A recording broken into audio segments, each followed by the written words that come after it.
শ্ৰীমতী বন্তি কোঁৱৰ। মই ডিমৌ আঞ্চলিক পঞ্চায়তৰ 11 নং ডিমৌ গাঁও পঞ্চায়তৰ পৰা আৰু 1 নং ডিমৌ আঞ্চলিক পঞ্চায়তৰ হৈ প্ৰাৰ্থিত্ব আগবঢ়াইছোঁ এইবাৰ ভাৰতীয় জাতীয় কংগ্ৰেছৰ প্ৰাৰ্থী হিচাপে। কিন্তু আজি এই ক্ষণত আপোনালোকৰ যোগেদি মই এটা আমাৰ মহামান্য আদালতক তথা আমাৰ চৰকাৰৰ যি মুৰব্বী মই হিমন্ত বিশ্ব শৰ্মাদেৱলৈ এটাই আশা কৰিছোঁ যে মোৰ যিজন প্ৰতিদ্বন্দ্বী প্ৰাৰ্থী শ্ৰী হেমন্ত চেতিয়া, তেখেতৰ হৈ মই যিটো অভিযোগ দাখিল কৰিছোঁ, ইতিমধ্যে মই ডিমৌ যিটো আমাৰ সম আয়ুক্ত জিলাৰ আমাৰ কংকনা শইকীয়া বাইদেউ আছে, তেখেতৰ হাতত মই তেখেতৰ হৈ যিজন প্ৰাৰ্থী মোৰ বিৰোধী প্ৰাৰ্থী ভাৰতীয় জনতা পাৰ্টীৰ হেমন্ত চেতিয়াদেৱৰ হৈ মই যি অভিযোগ দাখিল কৰিছোঁ আৰু সেই অভিযোগ তেখেতলোকে যাতে মোক এটা শুদ্ধ ন্যায় দিয়ে। কাৰণ কেলেই তেওঁ যিটো তেখেতৰ ল'ৰাজনৰ যিটো ডেট অফ বাৰ্থ দিছে, অৰ্থাৎ তেওঁ জন্মৰ যিটো তাৰিখ আমাৰ আগত এখন বাৰ্থ চাৰ্টিফিকেট দিছে, যিখন বাৰ্থ চাৰ্টিফিকেটত জেৰক্স কপি এটা দিছে। যিহেতু আমি তেখেতলোকৰ পৰা তেওঁলোকৰ যিসকল চুবুৰীয়া আছে তেওঁলোকৰ পৰা জানিব পাৰিছোঁ যে তেওঁৰ ল'ৰাজনৰ ডেট অফ বাৰ্থ আছিলে আপোনাৰ 2018 চনৰ 4 তাৰিখ, 8 তাৰিখ 4 মাহ 2018 চন। আৰু তেওঁ দাখিল কৰিছে যিখন বাৰ্থ চাৰ্টিফিকেটত তেওঁ 3 তাৰিখ 3 মাহ 2018 চন।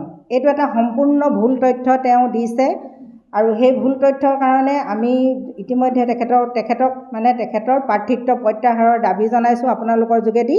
আৰু আমি আশা ৰাখিছোঁ যে ভাৰতীয় জনতা পাৰ্টীৰ যিজন প্ৰাৰ্থী আছে তেখেতক যাতে মহামান্য আদালতেও তেওঁ দৃষ্টিগোচৰ হয়, এই বিষয়ে মই আপোনালোকৰ যোগেদিয়ে মহামান্য আদালতকো জনাইছোঁ আৰু আপোনালোকৰ যোগেদি মই আপোনালোকৰ ৰাইজৰ আগত যাতে এই মেছেজটো আপোনালোকে লৈ যায়।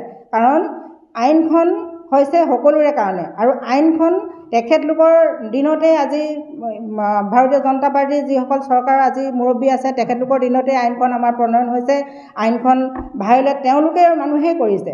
গতিকে আমি এটা মই প্ৰাৰ্থী হিচাপেও মই এটা সম্পূৰ্ণ শুদ্ধ ন্যায় বিচাৰিছোঁ আৰু আপোনালোকৰ যোগেদিয়েই মই তেওঁলোকক অৱগত কৰিছোঁ যে আমাৰ ডিমৌ আঞ্চলিক পঞ্চায়তৰ অন্তৰ্গত প্ৰাৰ্থীসকলেও ইতিমধ্যে মনোনয়ন পত্ৰ দাখিল কৰিলে। যে আমি বিশ্বস্ত সূত্ৰে জানিব পাৰিলোঁ যে ডিমৌ আঞ্চলিক পঞ্চায়তৰ অন্তৰ্গত 11 নং ডিমৌ পঞ্চায়তৰ ভাৰতীয় জাতীয় জনতা দলৰ প্ৰাৰ্থী হেমন্ত চেতিয়া নামৰ প্ৰাৰ্থীগৰাকীয়ে